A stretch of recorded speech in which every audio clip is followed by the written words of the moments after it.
This story is about my family. It begins with a tragedy, and 5 years later, it ends with our lives changed in ways we never imagined.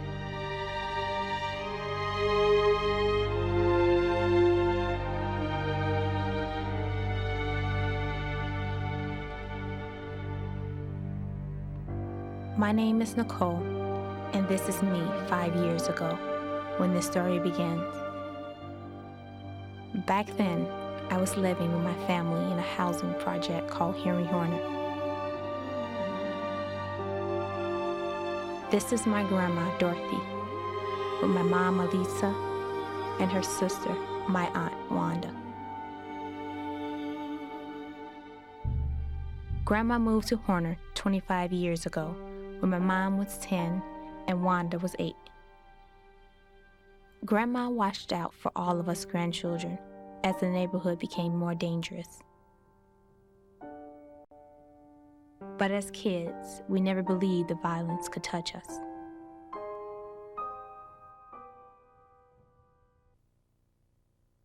When I moved in the neighborhood, it was quiet and nice.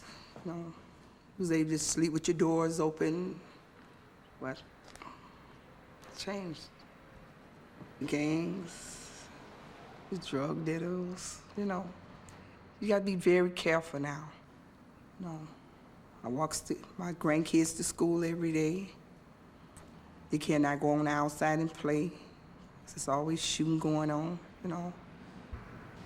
I wish they just tear them down, because, you get so tired of living like that, and if your friends and stuff come over there, they say, why do you live like this? No, why do you stay here? You got no other choice. You is not there because you want to be there. You're not. It's hard living there. It is. It's very hard. That's right.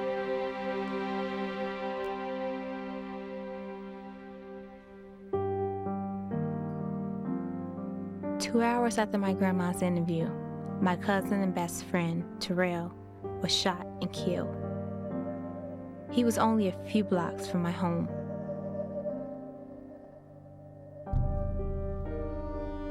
Terrell was Wanda's second child, but Wanda was addicted, so Grandma raised him from the day he was born.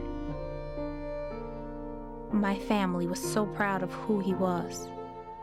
He was a leader in the neighborhood, a straight-A student. He had a scholarship to a private high school. We all knew Terrell would have made it out.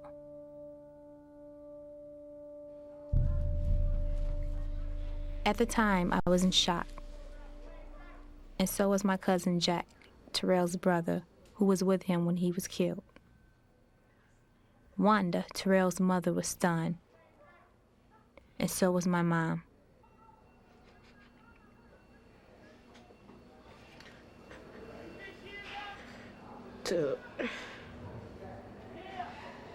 It scared me that my mom was on the phone and she kept saying, where?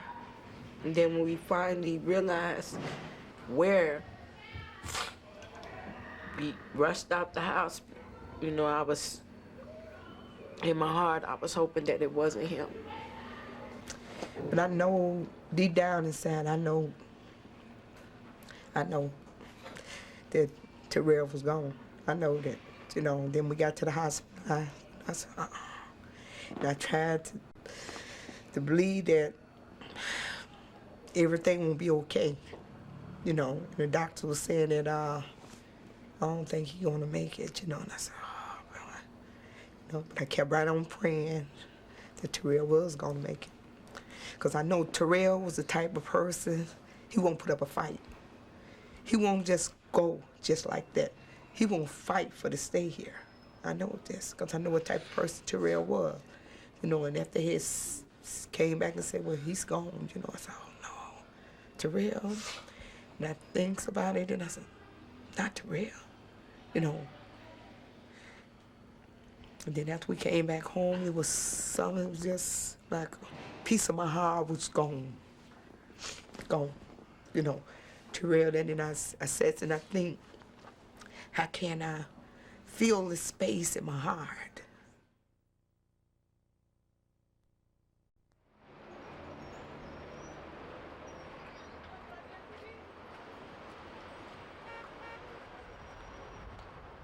My mom was the third generation in my family to be on welfare.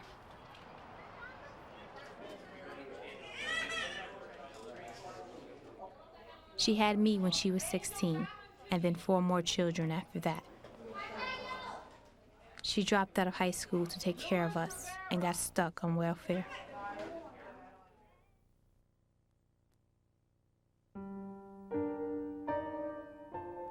Every once in a while, Mom tried to get off public aid. But it was like she was trapped there. Finding and keeping a job was a struggle because with kids, no high school diploma, and little confidence, I know she had it in her mind that she couldn't succeed. In my mind, I knew that I would be on public aid because I had children and no help. And I knew it would be hard because I seen the struggle that my mom went through. But at the time, and just not really having the education, you have no other choice.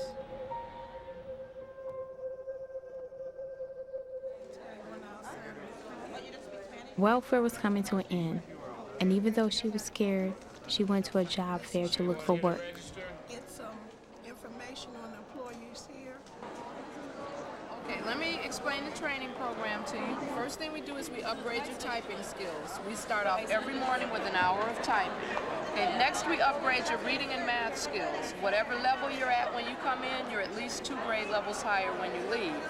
Once you finish your educational skills, we're going to teach you computer literacy. Once you learn all your skills, we'll help you find a job. If you want training first and then a job, give me a call. My name's Joanne. Okay, I can call you tomorrow. You can call me tomorrow. I'll be there at 9 o'clock. Okay. All right. All right, thanks a lot. You have a nice Good day. luck. All right. All right, bye-bye.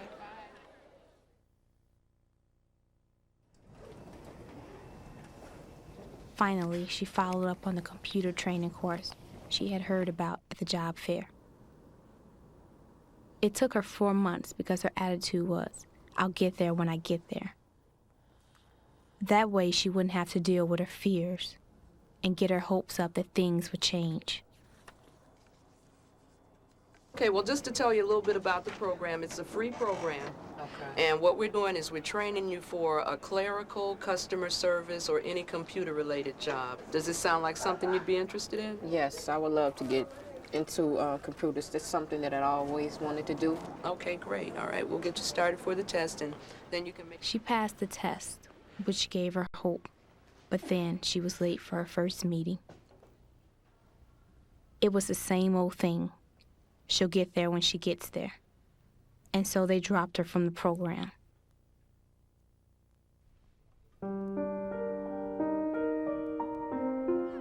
I went to St. Malachi, a Catholic school in the neighborhood. My whole family went there. Job every day. Miss Miller, the principal of the school, always helped us out. What is to be done if you don't do anything? She gave my grandma a job working in the library and watching the kids after school. Grandma got paid a little and also got a break on tuition. She had found a way to give us all a decent education.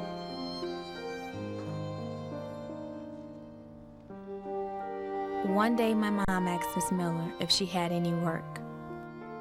Miss Miller offered my mom a job working as an assistant kindergarten teacher.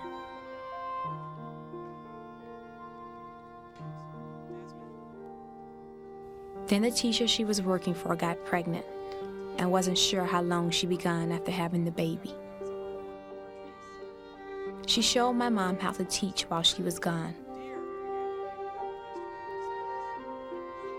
My mom liked teaching, and she started thinking that maybe this was a job for her.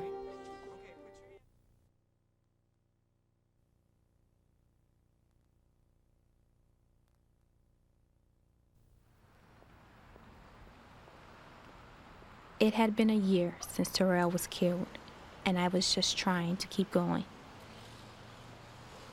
I was stressed out from the loss and also because of our living situation. Our family of 5 was stuffed into a tiny 2-bedroom apartment, and we were always short on money. Back then, I wouldn't admit it, but I was also embarrassed of being on welfare and the fact that my mom didn't have a job or even a high school diploma. All I wanted to do was stay focused on my studies so I could go on to college. In the projects, I also worked at the Boys and Girls Club after school and in the summers. Kenny was the director of the club and was my mentor. One of the things he always did was help me find financial aid so I can keep going to a Catholic school.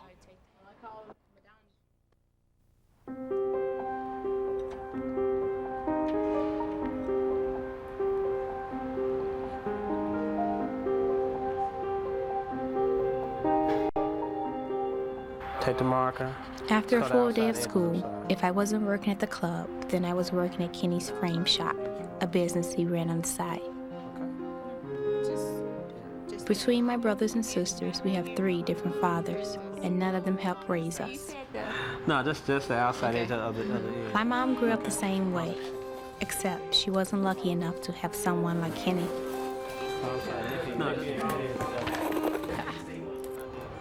I think there are kids who are not going to make it out the projects simply because of not enough attention at home, not enough love. The ones who will make it, they have love, they have help, they have a lot of help, and they have hope. The sense of hope comes from your family and friends, and not only your family and friends, but from you. You have to have hope and belief in yourself that you would, you know what you want to do. You can't always say, okay, since this person said I'm not going to make it, so I guess I'm not going to make it. You have to believe in yourself that you can do it, not with someone else, but by yourself. You have to always depend on yourself. I know many people depend on their parents, friends, everybody, but you have to depend on yourself because you know where you want to go. No one else knows where you're going to go but you. The reason why I want to see my mother get out is because it's easy for a parent or anybody just to sit down and just, okay, I see everybody else working hard. I don't think I should work hard. People are getting their taxes taken to help you on public aid. So I felt that she should get up and do something with herself and not always sit around the house like everybody else do and just watch TV or just hang out with her friends, talk on the phone. I want to see her doing something else. She's always encouraged me to do something with my life. Do something with your life. Take your own advice.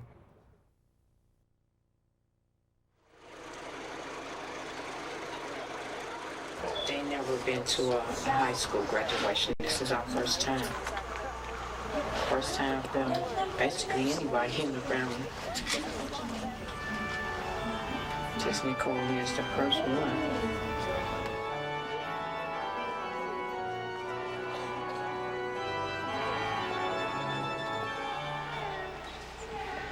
Nikki Collins.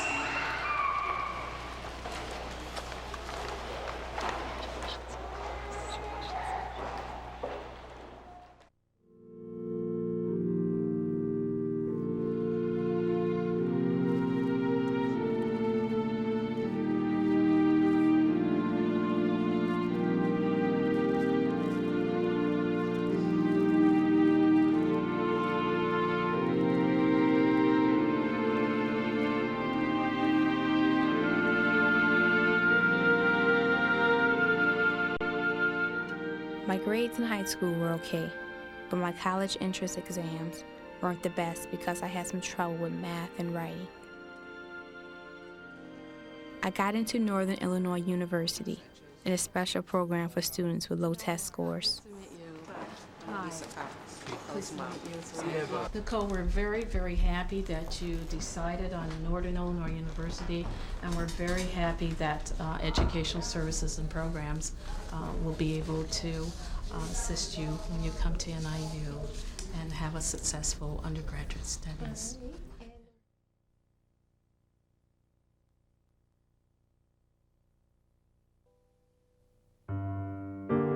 Wanda had been on the streets and used alcohol and drugs from the age of 12 on. Eventually, she became a prostitute to support her habit. None of us had much hope for her.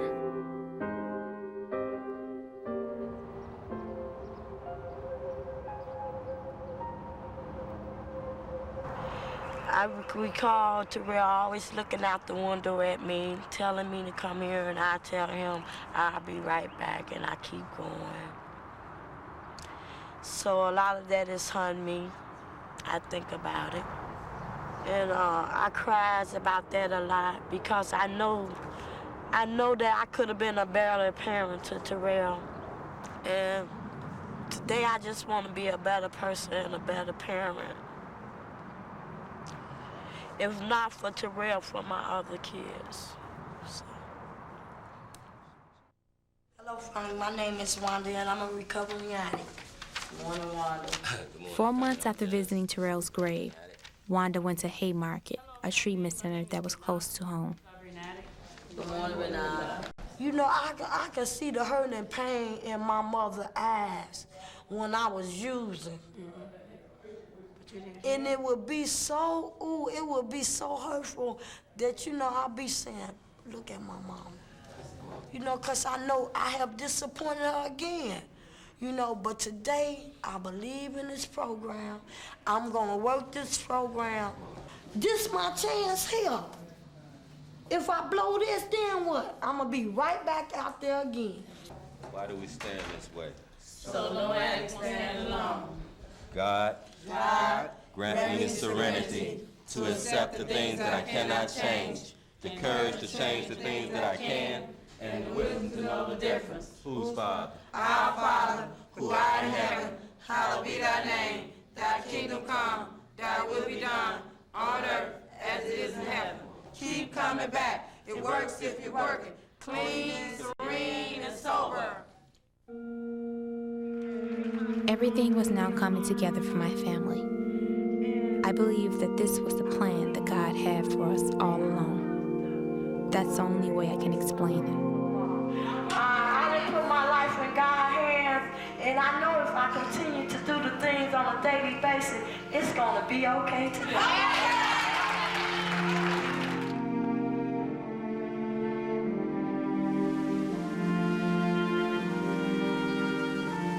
Grandma had raised Wanda's kids from the time they were born, but now that was changing. Wanda was learning how to be a mother. For the first time in her life, Wanda had a full-time job working maintenance in the projects. You know, addiction, a lot of people just don't understand it, but addiction is something else. And this is something I have to live with the rest of my life. And it's not easy for me. I struggle every day, yes. Sometimes the devil come in me and tell me, well, you can get one, ain't nobody gonna know about it. But see, one thing about it, God gonna know. God gonna know, and eventually everybody gonna know. Because when I use, I can't stop. You know, I like to hide. Don't get me wrong, I would love to smoke cocaine. And believe me, these buildings, hey, I walk past it every day. When I was trashing out, I found rocks. What I do, I throw them away. I'm not going back to her. I'm just not going back.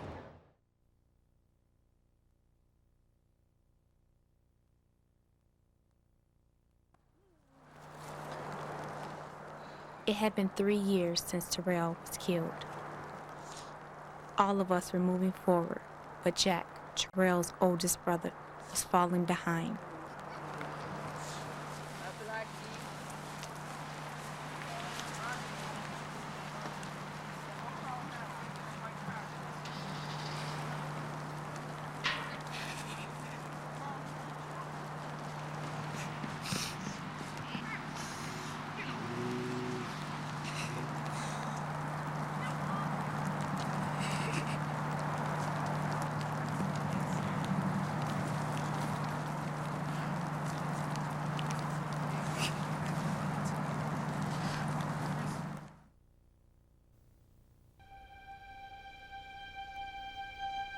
Jack was with Terrell when he was killed, and he knew the boy who had killed him.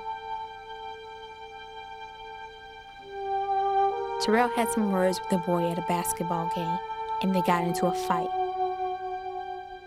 A week after the fight, Jack and Terrell were coming home from a friend's house when the boy came up to Terrell and shot him in the chest and head.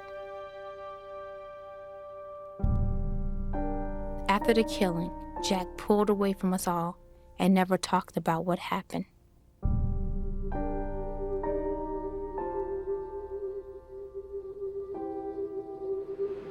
I couldn't talk to nobody. I was just keeping it inside of me. You know what I'm saying? I can't, and you know what I'm saying? It probably was just building and building up. But man, hey, drink a little beer, smoke a little, you know what I'm saying, weed. Hey, I'm not thinking about it no more.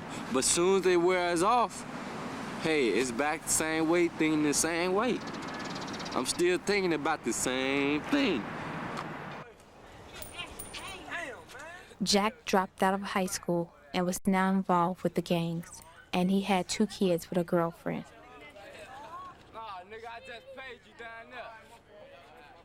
We all wanted to help Jack, but nobody could do anything if he wasn't ready. What happened? I know it's tearing them up in the inside because it's true, like he said, Terrell was his backbone.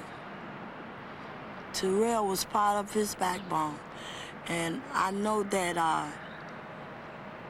I know today that there's nothing that we can do about what happened.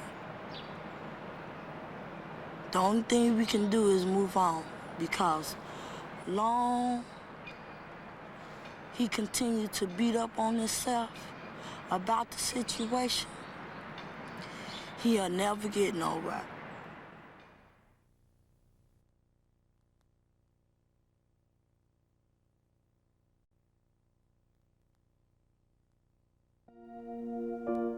Life was even about to change for Grandma. When Terrell was killed, a businessman saw our story on the news. He made a donation of $10,000 for my grandma to use as a down payment on a house. But Grandma and the rest of the family didn't know the first thing about buying a home.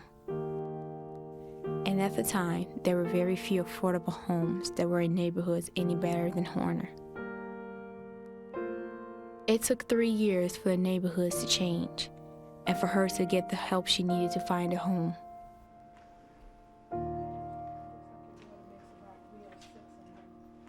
Grandma met with Sheila, a banker who specialized in helping low-income families buy a house. Benefits to you. Dorothy, are you the first, will you be the first homeowner in your family? Yes. With the donation and my grandmother's income from school, she qualified for the loan.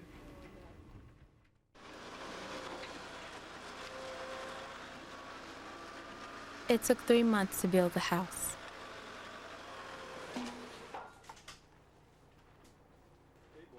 I could have made it any place, you know. But with the grandbabies, I wanted them to have a chance in life, you know, for to have something different. Just living in the projects, you know, it wasn't made for the stay there always. Yes, they're gonna feel great. One day, all this belongs to them. That's right.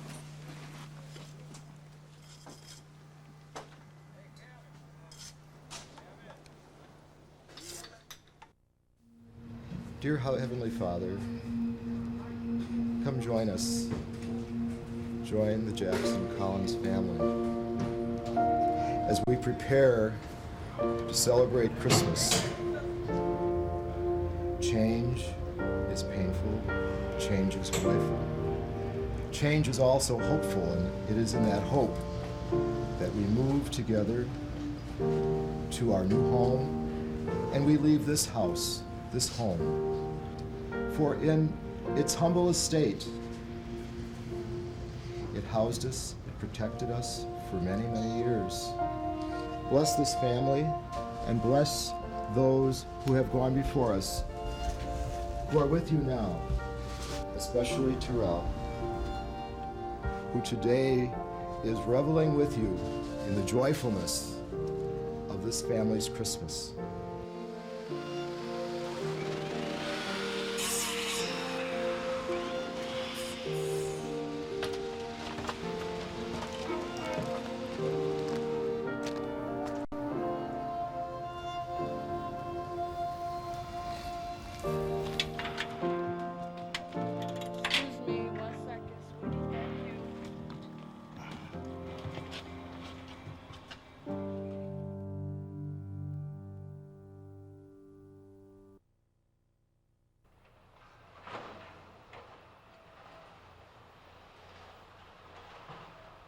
Henry Horner would soon no longer exist. They were finally tearing them down, something they should have done a long time ago.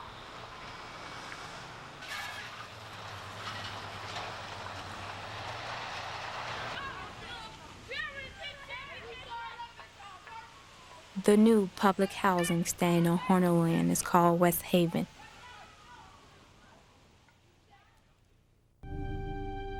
Grandma was letting Wanda and her kids live with her in her new house. Then Wanda found an apartment in a newly renovated building that is part of West Haven. She had never lived alone with her children or even been able to save enough money to keep an apartment. But her life had changed. She was staying clean and going to AA meetings for support. She was ready to be on her own. Mom had also taken an incredible step. During her summer off from teaching, she studied hard for her GED. She had talked about taking the test for years, but was afraid of failing and would always back out of it. But she had overcome her fear. She took the test. She was on her way to getting her teaching certificate and eventually making a decent salary.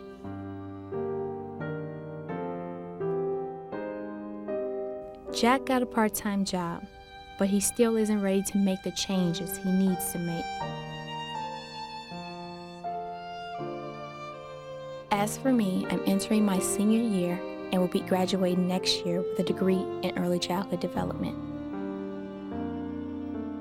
After graduating, I plan to teach preschoolers and later on maybe open my own daycare.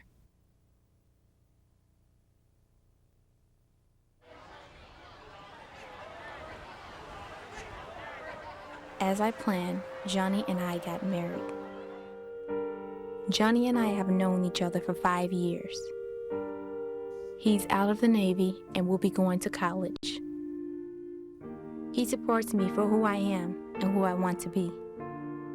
And when we have kids, which won't be until we finish school, my children will have the father that I never had. And that's the only way it can be.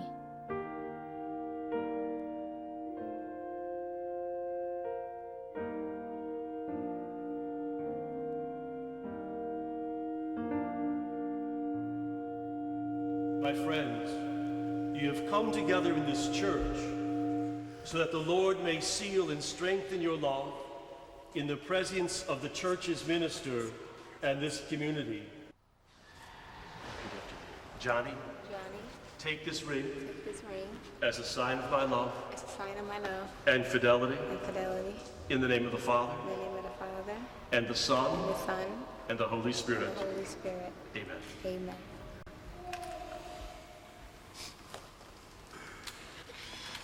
You may kiss the bride.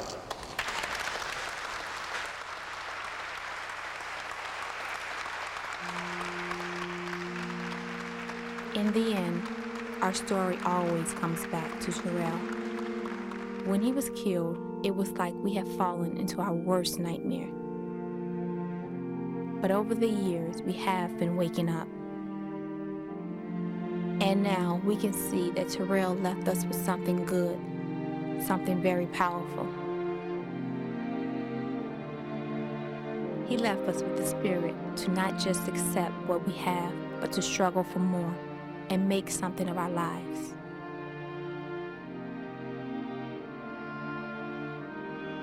Terrell is always with us, and his legacy will live on.